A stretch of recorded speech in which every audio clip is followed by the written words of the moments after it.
Vision വാർത്തകളിലേക്ക് സ്വാഗതം. വാർത്തകൾ വായിക്കുന്നത് അശ്വതി ഗോപൻ.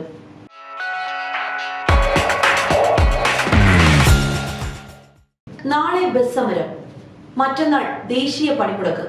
വലയുന്നത് ജനങ്ങൾ. ജൂലൈ 8 സ്വകാര്യ ബസ് പണിമുടക്ക്, 9-ാം തീയതി ദേശീയ പണിമുടക്ക് എന്നിങ്ങനെ 2 പണിമുടക്കുകളാണ് ഈ ആഴ്ച പ്രഖ്യാപിച്ചിരിക്കുന്നത്. അതിനാൽ 2 പണിമുടക്കുകളും ജനജീവിതം താറുമാറാക്കുമോ എന്ന ആശങ്ക ശക്തമാണ്.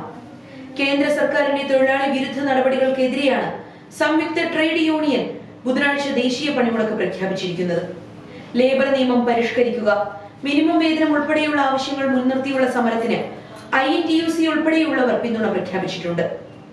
അതേസമയം വിദ്യാർത്ഥികളുടെ കൺസെഷൻ ഉൾപ്പെടെയുള്ള വിവിധ ആവശ്യങ്ങൾ ഉന്നയിച്ച് ചൊവ്വാഴ്ച സ്വകാര്യ ബസ് അസോസിയേഷനും പണിമുടക്ക് പ്രഖ്യാപിച്ചിട്ടുണ്ട്. 8-ാം തീയതി സൂചനാ പണിമുടക്കും 22-ാം തീയതി മുതൽ അനിശ്ചിതകാല സമരവുമാണ് പ്രഖ്യാപിച്ചിരിക്കുന്നത്. വിദ്യാർത്ഥികളുടെ യാത്രാ നിരക്ക് 50% ജസ്റ്റിസ് രാമചന്ദ്രൻ കമ്മീഷൻ റിപ്പോർട്ട് നടപ്പാക്കണമെന്ന ആവശ്യം ഉന്നയിച്ചാണ് പണിമുടക്ക്. KS അനിൽകുമാറിന് രജിസ്ട്രാറായി തുടരാം. കേരള സർവകലാശാല രജിസ്ട്രാറായി ഡോക്ടർ KS അനിൽകുമാറിന് തുടരാം. സസ്പെൻഷനെതിരെ അനിൽകുമാർ നൽകിയ ഹർജി തീർപ്പാക്കിയാണ് ഹൈക്കോടതിയുടെ നടപടി. ഹർജി പിൻവലിക്കാനുള്ള ഡോക്ടർ KS അനിൽകുമാറിന്റെ ആവശ്യം ഹൈക്കോടതി അംഗീകരിച്ചു. സസ്പെൻഷൻ റദ്ദാക്കിയതിൽ എതിർപ്പുണ്ടെങ്കിൽ വൈസ് ചാൻസലർക്ക് ഉചിതമായ അതോറിറ്റിയെ സമീപിക്കാമെന്ന് ഹൈക്കോടതി വ്യക്തമാക്കി. ജസ്റ്റിസ് ദിനേശ് കുമാർ സിംഗ് അധ്യക്ഷനായ സിംഗിൾ ബെഞ്ചിന്റേതാണ് നടപടി. വൈസ് ചാൻസലറുടെ തീരുമാനം റദ്ദാക്കാൻ സിൻഡിക്കേറ്റിന് അധികാരമുണ്ടെന്ന് സർവകലാശാല ഹൈക്കോടതിയെ അറിയിച്ചു. വൈസ് ചാൻസലർ പുറപ്പെടുവിച്ച സസ്പെൻഷൻ ഉത്തരവ് റദ്ദാക്കാൻ സിൻഡിക്കേറ്റിന് അധികാരം ഉണ്ടോ എന്നത് നിയമപരമായ വിഷയമാണെന്നും ഹൈക്കോടതിയുടെ നിരീക്ഷണം. ആരോഗ്യമന്ത്രിയുടെ രാജി ആവശ്യപ്പെട്ട് സംസ്ഥാനത്തൊട്ടാകെ ശക്തമായ പ്രതിഷേധം. ആരോഗ്യമന്ത്രി വീണ ജോർജിന്റെ രാജി ആവശ്യപ്പെട്ട് സംസ്ഥാന വ്യാപക പ്രതിഷേധവുമായി BJP. തിരുവനന്തപുരത്തും കോട്ടയത്തും തൃശൂരുമാണ് BJP പ്രതിഷേധം നടക്കുന്നത്. നെയ്യാറ്റിൻകര ആശുപത്രിയിലേക്ക് BJP പ്രതിഷേധ മാർച്ച് നടത്തി.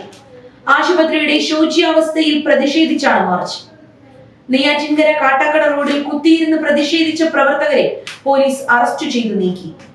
വനിതാ പ്രവർത്തകരടക്കം റോഡിൽ കിടന്നാണ് പ്രതിഷേധിച്ചത്. ഇവരെ അറസ്റ്റ് ചെയ്തു നീക്കുകയാണ് പോലീസ്. വലിയ രീതിയിൽ മുദ്രാവാക്യം വിളിച്ചാണ് BJP പ്രവർത്തകരുടെ പ്രതിഷേധം. കോട്ടയത്ത് മെഡിക്കൽ കോളേജിലേക്കാണ് BJP മാർച്ച് നടത്തിയത്. ബാരിക്കേഡിന് മുകളിൽ കയറി പ്രവർത്തകർ മുദ്രാവാക്യം വിളിച്ചു. BJP പ്രവർത്തകർക്കു നേരെ പോലീസ് ജലപീരങ്കി ഉപയോഗിച്ചു. BJP സംസ്ഥാന അധ്യക്ഷൻ രാജീവ് ചന്ദ്രശേഖറാണ് മാർച്ച് ഉദ്ഘാടനം ചെയ്തത്. PC ജോർജ്, B രാധാകൃഷ്ണ മേനോൻ, ഷോൺ ജോർജ് തുടങ്ങിയവരും പങ്കെടുത്തിരുന്നു. കൽദായ സഭയുടെ ആർച്ച് ബിഷപ്പ് അന്തരിച്ചു. 1/2 നൂറ്റാണ്ടിലേറെ സഭയെ നയിച്ച ഇടയനാണ് അന്തരിച്ചത്.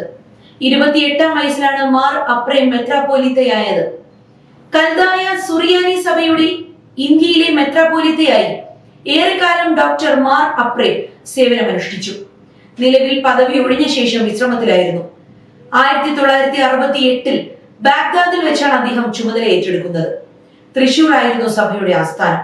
പൊതുസമൂഹത്തിൽ ഏറെ സ്വീകാര്യതയുണ്ടായിരുന്ന ഇടയൻ കൂടിയായിരുന്നു മാർ അപ്രേ.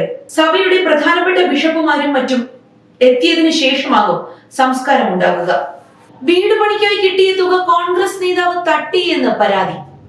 വെള്ളനാട് ദളിത് യുവതിയുടെ മുൻ പഞ്ചായത്ത് അംഗത്തിന്റെ ക്രൂരത. PMAY പദ്ധതി പ്രകാരം കിട്ടിയ 4 ലക്ഷം രൂപയിലധികം കോൺഗ്രസ് പ്രാദേശിക നേതാവും മുൻ പഞ്ചായത്ത് അംഗവുമായ സത്യനേശൻ തട്ടിയെടുത്തുവെന്നാണ് പരാതി. 2022-23 സാമ്പത്തിക വർഷത്തിൽ പണം കിട്ടിയ പ്രശാന്തി 3 മക്കളോടൊപ്പം ഇപ്പോഴും ഒറ്റമുറി വീട്ടിലാണ് താമസം. വീടിന്റെ പണി ചെയ്തു തരാമെന്നാണ് സത്യനേശൻ പറഞ്ഞത്. ബേസ്മെന്റ് ഉയർത്തിക്കെട്ടാൻ തയ്യാറായില്ല. മകളുടെ സ്വർണം പണയം വെച്ച് 80,000 രൂപ കൊടുത്തു. എന്നിട്ടും പണി തുടങ്ങിയില്ല.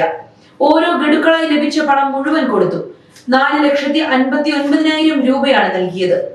വീട് താമസയോഗ്യമല്ലാതാക്കി മാറ്റി. തറ ഭൂനിരപ്പിൽ നിന്ന് ഉയർത്തിയില്ല.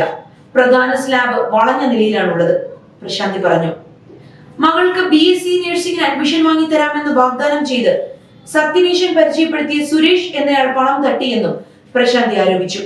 അതേസമയം ആരോപണം നിഷേധിച്ച് സത്യനേശൻ രംഗത്തെത്തിയിട്ടുണ്ട്. സുന്നത്ത് കർമ്മത്തിനിടെ കുഞ്ഞു മരിച്ച സംഭവത്തിൽ സ്വമേധയാ കേസെടുത്ത് ബാലാവകാശ കമ്മീഷൻ. കോഴിക്കോട് സുന്നത്ത് കർമ്മത്തിനിടെ 2 മാസം പ്രായമായ കുഞ്ഞു മരിച്ച സംഭവത്തിൽ സ്വമേധയാ ബാലാവകാശ കമ്മീഷൻ കേസെടുത്തു. ജില്ലാ ചൈൽഡ് പ്രൊട്ടക്ഷൻ ഓഫീസർ, ജില്ലാ മെഡിക്കൽ ഓഫീസർ, SHO എന്നിവർ റിപ്പോർട്ട് നൽകണമെന്ന് ബാലാവകാശ കമ്മീഷൻ ആവശ്യപ്പെട്ടു. 10 ദിവസത്തിനകം റിപ്പോർട്ട് നൽകാനാണ് നിർദ്ദേശം. കുഞ്ഞിന്റെ പോസ്റ്റ്മോർട്ടം ഇന്ന് കോഴിക്കോട് മെഡിക്കൽ കോളേജിൽ പൂർത്തിയായി. ചേളന്നൂർ സ്വദേശികളായ ഷാദിയ ഷെറിൻ, ഇംതിയാസ് ദമ്പതികളുടെ 2 മാസം പ്രായമായ മകൻ എമിൻ ആദമാണ് കഴിഞ്ഞ ദിവസം മരിച്ചത്. സംഭവത്തിൽ സ്വകാര്യ ക്ലിനിക്കിനെതിരെ ബന്ധുക്കൾ നൽകിയ പരാതിയിൽ കാക്കൂർ പോലീസ് അസ്വാഭാവിക മരണത്തിന് കേസെടുത്തിരുന്നു. ഇൻക്വസ്റ്റ് നടപടികൾ പൂർത്തിയാക്കിയ ശേഷം 10 മണിയോടെയാണ് പോസ്റ്റ്മോർട്ടം നടപടികൾ തുടങ്ങിയത്. കായിക ലോകം. ഇംഗ്ലണ്ടിന്റെ സമനില തെറ്റിച്ച് ബുംറയുടെ പകരക്കാരൻ. സമനില ഉറപ്പിക്കാൻ 5ാം ദിനം ഇറങ്ങിയ ഇംഗ്ലണ്ട് ബാറ്റർമാരെ തകർത്തെറിഞ്ഞ് അർഹിച്ച വിജയം ഇന്ത്യക്ക് നേടിക്കൊടുത്ത ബോളർമാർ. 2ാം ടെസ്റ്റിൽ 337 റൺസ് വിജയമാണ് ഇന്ത്യ സ്വന്തമാക്കിയത്. ആദ്യ ഇന്നിംഗ്സിൽ ഡബിൾ സെഞ്ചുറിയും 2ാം ഇന്നിംഗ്സിൽ സെഞ്ചുറിയും സ്വന്തമാക്കിയ ഇന്ത്യൻ ക്യാപ്റ്റൻ ശുഭ്മൻ ഗില്ലാണ് കളിയിലെ താരം. അവസാന ദിനത്തിന്റെ ആദ്യ സെഷനിൽ കുറച്ചുനേരം കളി മുടങ്ങിയെങ്കിലും മഴദൈവങ്ങളും ഇംഗ്ലണ്ടിനെ കാത്തില്ല. ജസ്പ്രീത് ബുംറയ്ക്ക് പകരം ടീമിലെത്തിയ പേസർ ആകാശ് ദീപ് 2ാം ഇന്നിംഗ്സിൽ 6 വിക്കറ്റുകൾ വീഴ്ത്തി കളി പിടിച്ചെടുക്കുകയായിരുന്നു. ആദ്യ ഇന്നിംഗ്സിലെ 4 വിക്കറ്റുകൾ കൂടി ചേരുമ്പോൾ ബർമിംഗ്ഹാമിൽ 10 വിക്കറ്റുകളാണ് ആകാശ് ദീപ് വീഴ്ത്തിയത്. 608 റൺസ് വിജയലക്ഷ്യം പിന്തുടർന്നിറങ്ങിയ ഇംഗ്ലണ്ട് 2ാം ഇന്നിംഗ്സിൽ 271 റൺസ് എടുത്ത് പുറത്തായി. നമ്മുടെ ആരോഗ്യം നമ്മളിലൂടെ. ആര്യവേപ്പില കൊണ്ടുള്ള ഔഷധ ഗുണങ്ങൾ. നമ്മുടെ എല്ലാം വീടുകളിൽ സർവ്വസാധാരണമായി കാണുന്ന ഒന്നാണ് ആര്യവേപ്പ്.